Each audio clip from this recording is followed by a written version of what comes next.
What does it really mean to be underestimated? To walk through life unnoticed, carrying skills and insights the world refuses to acknowledge? Tonight's story begins with that very question.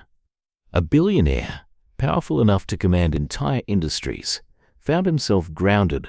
His prized jet engine had failed. Engineers, technicians, experts with credentials stacked high, all tried and failed. For him, it wasn't just about flying again. It was about pride, reputation, and control. But then came the twist. Someone society had dismissed. Someone without wealth, titles, or recognition. Someone most people would pass on the street without a second glance, stepped forward. A girl, homeless and overlooked, claimed she could fix what no one else could. Can you imagine the tension in that moment? The disbelief in the eyes of the wealthy, the smirks from those who had tried and failed, the silence as this girl stood her ground. Here's the question I want you to sit with as we move through this story. How often do we miss the brilliance in people because of where they come from, or the labels we place on them? If the richest man in the room had listened sooner, his problem might have been solved hours before. But arrogance and appearances stood in the way. As we unravel this tale, remember, it isn't just about fixing a machine. It's about challenging the assumptions we make about people every single day. Welcome to the Untold Echo Stories, where hidden voices, forgotten accounts, and remarkable turning points are brought back to life. On this channel, we don't just share stories. We highlight the power of human resilience, courage, and wisdom in places where you'd least expect to find them. Our goal isn't just to entertain you.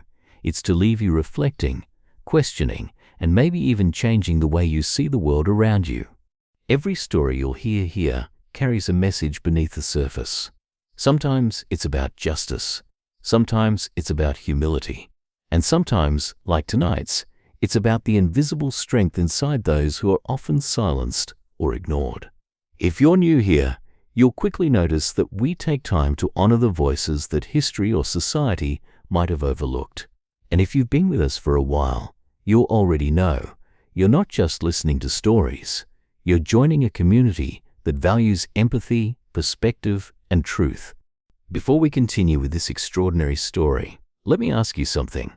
Have you ever been underestimated? Maybe it was at work, at school, or even within your own family. Did you ever feel that your worth, your skills, or your voice were dismissed before you even had a chance to prove yourself? If so, this story is for you, and I'd love for you to share that moment in the comments, because your experience might just inspire someone else who's listening right now. While you're here, make sure to hit that subscribe button and ring the notification bell. Also, take a second to like this video. It may seem small, but it helps this story reach more people who need to hear it. The more we share these accounts, the more we push back against the voices that try to silence them. And if you know someone who needs encouragement, someone who feels overlooked, go ahead and share this video with them. You never know, the right story at the right time could change everything. He wasn't just wealthy, he was the figure that dominated headlines. A billionaire whose name carried weight in boardrooms across continents. His empire stretched from technology to real estate, from finance to aviation. He wasn't the kind of man who ever heard the word no without turning it into a yes. To his staff, he was relentless, demanding perfection, expecting loyalty, rewarding results. He didn't surround himself with yes men. He surrounded himself with the best, or at least those he considered the best. But behind that confidence was a flaw: pride. Pride in his machines, pride in his reputation, pride in his private jet, the crown jewel of his collection. This wasn't just any aircraft. It was a flying palace, customized to his exact vision. Gold-trimmed interiors, leather seats stitched by hand, technology integrated into every panel. It wasn't just transportation. It was a moving symbol of his power, his floating signature across the sky. So when the engine failed, it wasn't just a machine breaking down. It was an attack on his identity. It happened on a routine return flight from Europe. Midway through, the engine's rhythm faltered. A deep tremor rattled the cabin. Lights flickered and the crew scrambled. They managed to land safely, but the problem was serious. The engine, an advanced model worth millions, was crippled. In his world, time was more precious than money. Every hour the jet sat grounded meant deals delayed, meetings cancelled, and whispers in the press about whether the invincible billionaire had lost control. Immediately, a team of elite engineers was flown in, specialists with resumes as long as encyclopedias, each charging more for a consultation than most families earn in a year. They swarmed the jet, tools in hand, laptops glowing, speaking in technical jargon that filled the hangar like smoke. But hours turned into days. Every theory failed. Every attempted fix ended in frustration. The engine refused to cooperate, and with each failure, the tension in the air thickened. Inside the billionaire's inner circle, panic spread. Assistants whispered about lost contracts. Advisors checked their watches as meetings overseas slipped by. His security team kept reporters at bay, but rumors were already leaking. He hated rumors. They were parasites that ate away at reputation. He'd built his empire, not just on money, but on image. The image of a man who was always ahead, always in control. And now, the stubborn machine was making him look powerless. By the third day, his patience wore thin. He stormed into the hangar, barking orders, demanding results. The engineers reassured him again and again. "We'll find the issue." But their eyes betrayed them. They didn't know. The sight of his grounded jet cut him deeper than he'd admit. For the first time in years, he felt the sting of helplessness. As the billionaire paced, phone in one hand, frustration boiling, no one noticed the quiet figure nearby. She wasn't on payroll. She wasn't wearing a uniform. She had no badge, no credentials. Just a girl watching, listening, waiting. To everyone else, she was invisible. But to her, every sound the engine made was a signal, a clue. She understood what the experts had missed. And soon, against all odds, she would step forward and speak the words that would change everything. "I can fix it, if you allow me." She was born into modest circumstances. Her father was a small-town mechanic, the kind of man who could take apart a truck engine with his bare hands and put it back together blindfolded. Her mother worked night shifts at a diner, carrying trays heavier than her frame suggested she could handle, just to keep food on the table. From the time she was little, this girl spent hours in the garage beside her father. While other kids played outside, she would sit on an overturned paint bucket, handing her dad wrenches, asking questions that made him laugh out loud. "Why does this spark plug fire before that one? Why do these wires have to be wrapped a certain way? Why does a machine sound different when it's tired?" He'd shake his head and grin. "You've got an ear for machines," he'd say. "You don't just hear them, you listen." By age 10, she was already experimenting, taking apart old radios from the junkyard, fixing broken fans her neighbors had thrown away. She wasn't just tinkering, she was learning the language of machines, one piece at a time. But life has a way of shifting course, even for the most promising souls. Her father died suddenly when she was 13, a heart attack. One moment he was bent over an engine, the next he was gone. With him went the family's main source of income and stability. Her mother tried to hold things together, but grief is a weight heavier than any tray she'd ever carried. Within a year, they lost the garage, then the house. They moved into a small apartment, but rent fell behind.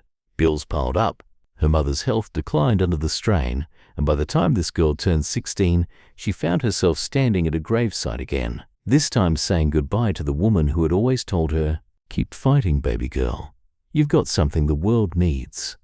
Alone, she entered the foster system briefly, but it didn't last. Too many moves, too many homes that never felt like home. Eventually, she slipped through the cracks, just another teenager surviving on the streets. But here's what sets her apart. She didn't let go of her father's lessons. In the shelters, she'd asked to fix the broken heaters. On the street, she'd collect discarded electronics, repair them, and trade them for food. Her survival wasn't just luck, it was skill, determination, and an unshakable belief that machines made sense, even when people didn't. By the time she was 20, she was a familiar face around the airport district. She'd linger near hangars, fascinated by the massive planes roaring overhead. Security guards would sometimes chase her off, assuming she didn't belong there. And in truth, she didn't. Not in their eyes. But she couldn't help herself. The engines called to her. Whenever she could, she'd collect scraps, wires, broken radios, old circuit boards tossed in dumpsters. Other people saw junk. She saw puzzles. She'd sit cross-legged under a bridge, piecing them together, creating makeshift tools, teaching herself principles of aerodynamics from old manuals she scavenged. People who passed by never looked twice. Some muttered under their breath, dismissing her as another street girl wasting time. But those who paid attention noticed something different. Her hands moved with precision, her brow furrowed with concentration. She wasn't wasting time, she was training. Her knowledge wasn't polished in universities or written in textbooks. It was carved into her through hunger, loss, and persistence. And while most overlooked her, she carried inside her the kind of mind that could solve problems others thought impossible.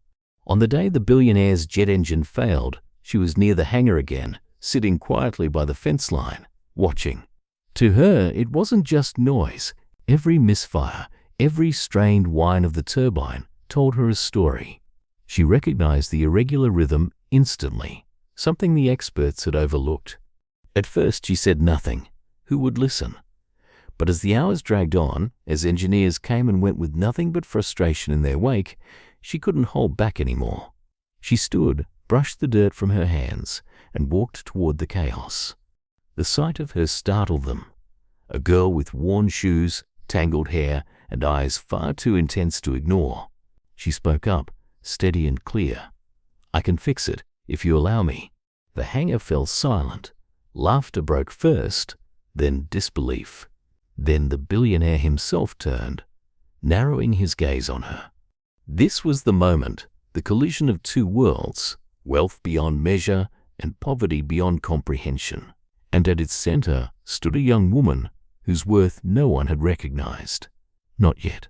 The hangar buzzed with frustration, engineers muttering, assistants shuffling papers, the billionaire pacing like a storm cloud ready to break. And then came a voice no one expected. Clear, steady, cutting through the noise. "I can fix it, if you allow me." Silence. Heads turned. There she stood, clothes worn, hair unkempt, but eyes sharp, unwavering. At first, laughter. One of the engineers smirked, shaking his head. Did she really just say that? Another whispered to the billionaire's assistant, "Get her out before she embarrasses us." But she didn't flinch. She repeated herself, "I can fix it." The billionaire's gaze locked on her. For a man used to power, used to people bowing or stumbling in his presence, this was unusual. He studied her for a long moment, measuring her audacity. The engineers tore into her immediately. "This engine requires years of training. You don't even have clearance to stand here. Do you even know what model this is?" Their words dripped with scorn, but she met each with quiet certainty. "Yes, I know, and I know what's wrong." They laughed louder, their pride bruised at the very idea a homeless girl could do what they couldn't. To them, she wasn't a person with potential. She was an insult to their credentials. The assistants joined in. One muttered, "She's wasting everyone's time." Another tried to usher her out, hand on her shoulder, but she stood firm, planting her feet as if the ground itself belonged to her. The billionaire finally raised his hand, silencing the noise. His voice was low, edged with impatience. "You say you can fix it. Why should I believe you?" Her reply was calm, measured. "Because I've been listening to your engine, and unlike them, I'm not guessing." That answer, simple, fearless, shifted the air in the room. The billionaire wrestled with himself. On one hand, pride screamed that this was nonsense. Letting her try would make him look desperate. On the other, every expert had failed. His jet remained grounded. He weighed the options, staring at her, searching for cracks in her confidence. But she didn't waver. Finally, with a sharp exhale, he said, "Fine, you have one chance. One mistake, and you're gone." Gasps rippled through the room. The engineers protested furiously. "Sir, This is reckless, but the billionaire silenced them with a glare. The girl nodded, calm as ever. Then I won't make a mistake. Before she touched the engine, she closed her eyes for a moment. To outsiders, it looked like hesitation. In truth, she was focusing, replaying in her mind the countless scraps she'd fixed, the lessons her father had drilled into her, the sound of the engine's rhythm that only she seemed to hear. She asked for basic tools. Nothing fancy, nothing specialized, just a wrench, a flashlight, and access to the engine. The mechanics scoffed, but the billionaire waved them off. As she approached the machine, the hangar grew quiet. Every eye followed her, some mocking, some curious, a few uneasy. All eyes were on her now. The girl stood before the billionaire's prized jet, the hangar's silence pressing down like a weight. The engineers folded their arms, convinced she would fail within minutes. The assistants hovered nervously, torn between curiosity and disdain. And the billionaire, he leaned against the railing, arms crossed, his expression unreadable, though deep inside, impatience churned. The girl's hands trembled slightly as she picked up the wrench, not from fear, but from the awareness of the moment. This wasn't just another broken fan or radio from the street. This was a machine worth millions. This was her chance to prove not just to him, but to the world, that she had worth. She steadied her breath. Then she went to work. Instead of rushing, she crouched near the engine, head tilted, listening closely. The crowd grew restless. "What is she doing?" one of the engineers whispered. "She's wasting time." But to her, the sound mattered more than the sight. Each sputter, each strained whine carried meaning. She pressed her hand gently against the metal, feeling the subtle vibrations. It reminded her of nights in her father's garage, when he taught her that machines talk if you're patient enough to listen. Slowly she traced the source of the irregular rhythm, a misalignment deep inside, something the specialists had overlooked because they trusted numbers more than instinct. She muttered under her breath, almost like a mechanic's prayer, "It's not broken, it's neglected." The billionaire's eyebrow twitched. He wasn't sure whether to be impressed or irritated. She opened a panel, carefully removing screws one by one. Her movements weren't rushed, deliberate, practiced. The flashlight beam revealed what she already suspected, a worn coupling that had been overlooked in the diagnostic reports. "This can't be it," one of the engineers scoffed. "That's too simple." She ignored him. With precision, she tightened connections, realigned fittings, and resecured loose components. Her fingers moved quickly, but not carelessly.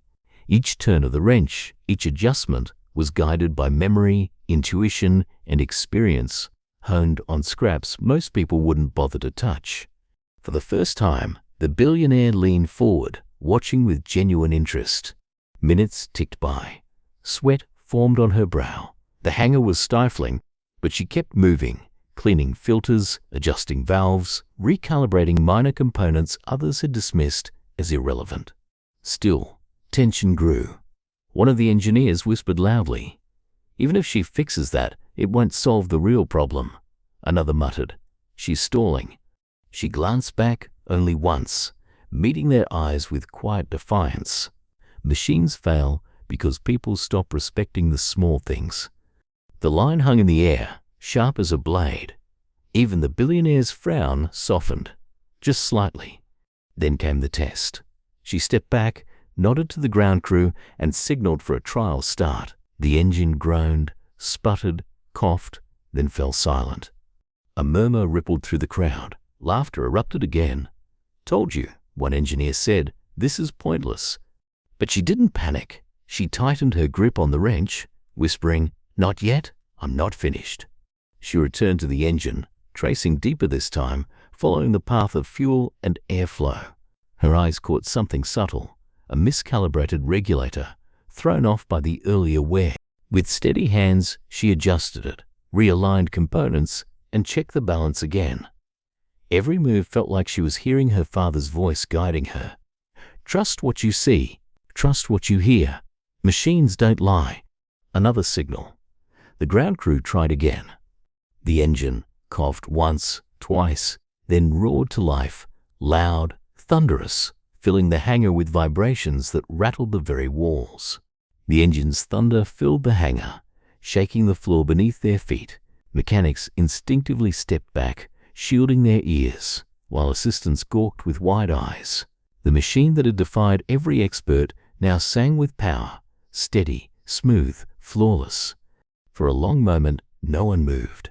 The billionaire stared, jaw tight, eyes locked on the girl. She didn't flinch under his gaze.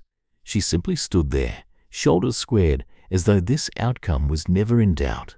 The engineers glanced at one another, their faces pale. Some whispered excuses under their breath. She got lucky. It was bound to work eventually, but their voices lacked conviction. Because everyone in that room knew the truth. She had done what they could not. The noise of the engine eventually settled into a steady hum, but inside the hangar, the silence was deafening. The billionaire's staff avoided eye contact, shuffling awkwardly. A few stared at the girl with disbelief, others with a grudging respect they couldn't bring themselves to admit aloud. Finally, the billionaire broke the silence. His voice was quieter than anyone expected, carrying more weight because of it. "Tell me how you knew." She looked up at him, her expression calm but firm. "Because I listened. Not to the diagnostics, not to the numbers, to the machine itself. It was telling you the whole time." The words landed harder than any lecture could have.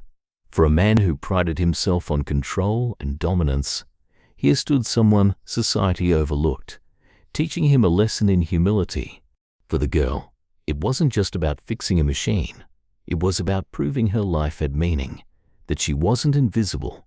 She had walked into a room full of doubters, faced ridicule, and left them stunned into silence. A weight lifted from her shoulders. She thought of her father, of all those nights in the garage when he said, "You've got something the world needs." For the first time, she believed it fully.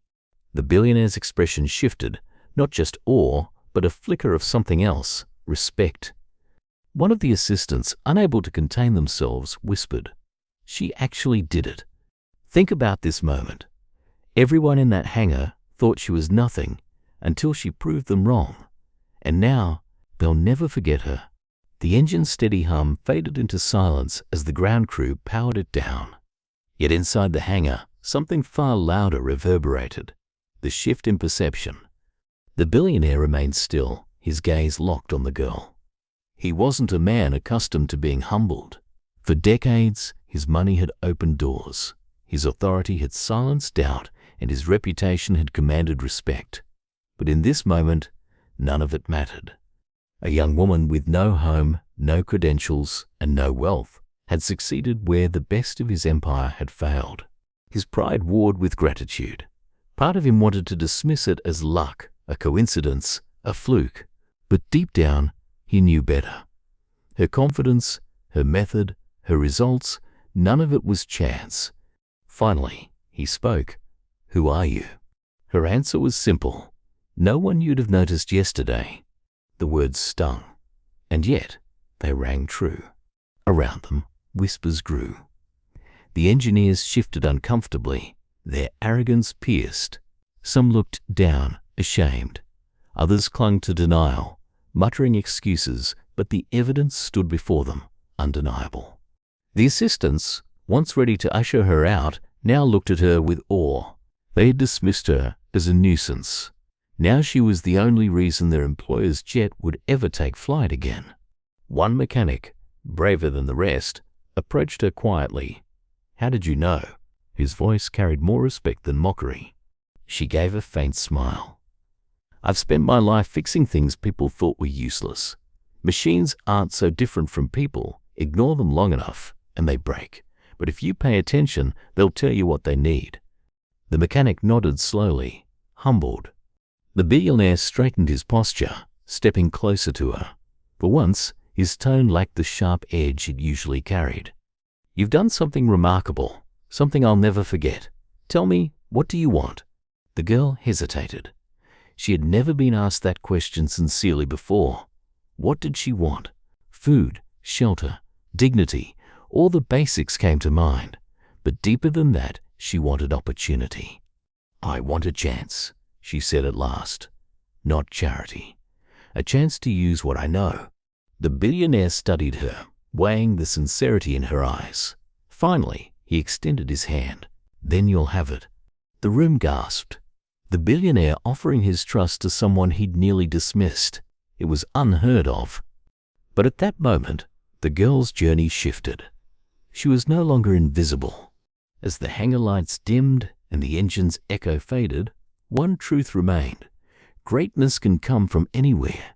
The billionaire, a man who had built an empire brick by brick, learned that lesson in the most humbling way possible, from someone society had cast aside. This story wasn't about wealth or status. It wasn't even about a machine. It was about the courage of one young woman to step forward when every voice around her said she didn't belong. It was about her decision to trust her knowledge even when the world doubted her existence. And it's about us too. How many times have we overlooked someone because they didn't fit our expectations? How many voices have gone unheard because we assumed they had nothing to teach us? If this story leaves you with anything, let it be this: never underestimate the brilliance hidden in the people the world ignores. At the beginning of this story, I asked, what does it really mean to be underestimated? Now you know. It means being dismissed, ignored, and silenced until one moment of courage changes everything. The homeless girl who fixed the billionaire's jet engine taught us more than mechanics. She taught us that respect is not something tied to wealth or credentials. It is earned by persistence, resilience, and daring to speak up even when no one is listening. So the next time you cross paths with someone the world overlooks, remember her story. Remember that greatness often wears unexpected faces. Now, I want to turn this back to you, the ones who've listened all the way through. If this story moved you, share your thoughts in the comments. Tell us about a time you felt unseen, or about someone you once underestimated who surprised you. Your story could give strength to someone else in this community. If you haven't already, subscribe to this channel. Every week we bring you stories like this. Stories that shine a light on resilience, courage, and hidden voices. By subscribing, you become part of a growing circle that refuses to let these stories disappear. And if you know someone who needs encouragement, someone doubting their worth or struggling to be heard, share this video with them. Sometimes the right story at the right time can change everything. Lastly, thank you, truly, for being here, for listening, for caring about voices the world often forgets. This channel isn't just about stories. It's about people like you who believe in seeing the unseen. So until the next story, stay strong, stay open, and remember, brilliance doesn't come from where you stand in the world, but from how you rise when no one expects you to.